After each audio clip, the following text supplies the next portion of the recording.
Good morning. Today in the lectionary we have Ephesians chapter 4, verses 1 through 6. So St. Paul. Brothers and sisters, I, a prisoner for the Lord, urge you to live in a manner worthy of the call you have received, with all humility and gentleness, with patience, bearing with one another through love, striving to preserve the unity of the Spirit through the bond of peace, one body and one Spirit, as you were also called to the one hope of your call, one Lord, one faith, one baptism, one God and Father of all, who is over all and through all and in all. Here St. Paul is calling us strongly towards Christian unity. I was born into a world so disunified with so many different denominations. Doesn't make sense. If you were born in the first 1500 years of Christendom, there was just a Catholic Church, and Orthodox as well, a few of those in the eastern part of Europe, though they were in unity with the Catholic Church for a long, long time, right? But now there are so many denominations, right? And these things aren't good for us, right? I tend to look at apologetics and just see lots and lots of pride and not much humility. Lots of very smart talking, but not much Christian meekness.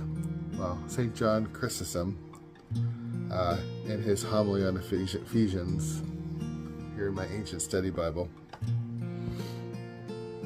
how is it possible to walk worthily with all lowliness? Meekness is the foundation of all virtue.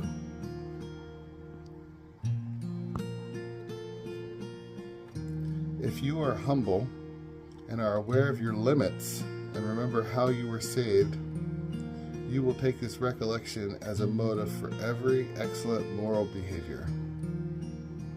Boy, is it is important. So many of us don't recognize our limits. Now, I find myself a very smart person, and yet I have such limits, right? There are so many things that I can't figure out, despite being a published author, a philosopher in my field. And if I had these challenges, I have 2 books out, peer-reviewed, many peer-reviewed journal articles, and some peer-reviewed chapters and books. And yet, still, I must admit, even if I try to contemplate the Trinity, right? How can I have pride after that?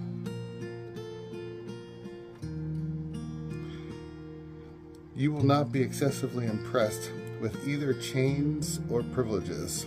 You will remember that all is of grace, and so walk humbly, with all lowliness, he says, not in words only, or even in deeds, but more so in the very manner and tone of your voice, and not meek towards one person and rude towards another, but humble toward everyone, whether enemy or friend, great or small.